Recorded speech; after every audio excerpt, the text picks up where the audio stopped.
Hi കുട്ടീസ്, എല്ലാവർക്കും സുഖമാണോ? ഇന്ന് നമുക്കൊരു കുഞ്ഞു കഥ കേട്ടാലോ?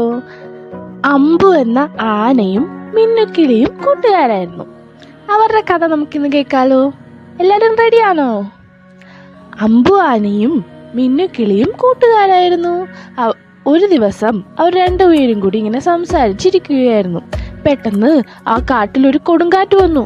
മിന്നുക്കിളി അമ്പുവിനോട് പറഞ്ഞു, നമുക്ക് സുരക്ഷിതമായ ഒരു സ്ഥലം കണ്ടെത്താം. മഴയും പേമാരിയും കൊടുങ്കാറ്റും ഒക്കെ വരാൻ പോവുകയാണെന്ന് തോന്നുന്നു.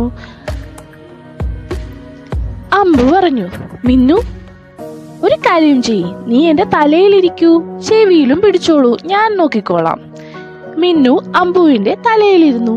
അമ്പു ആനയുടെ തലയിലിരുന്നത് കൊണ്ട് കൊടുങ്കാറ്റൊന്നും മിന്നുവിന് ഏറ്റില്ല. കാറ്റ് ശാന്തമായപ്പോൾ മിന്നു പറഞ്ഞു, അമ്പു, നീ എന്റെ ജീവൻ രക്ഷിച്ചു. അമ്പു ചിരിച്ചു. അവർ രണ്ടുപേരും കൂടി സന്തോഷത്തോടെ കാട്ടിൽ കളിച്ചു നടന്നു. കൂട്ടുകാരെ, നിങ്ങൾക്ക് ഈ കഥയിൽ നിന്ന് എന്താണ് മനസ്സിലായത്? എന്താണ് മനസ്സിലായതെന്ന് കമന്റ് ചെയ്യാമോ? A friend in need is a friend indeed. ആവശ്യ സമയങ്ങളിൽ നമ്മളെ സഹായിക്കുന്നവരാണ് യഥാർത്ഥ കൂട്ടുകാർ. ഇനി മറ്റൊരു കഥയുമായിട്ട് വരുന്നതുവരെ താങ്ക് യു.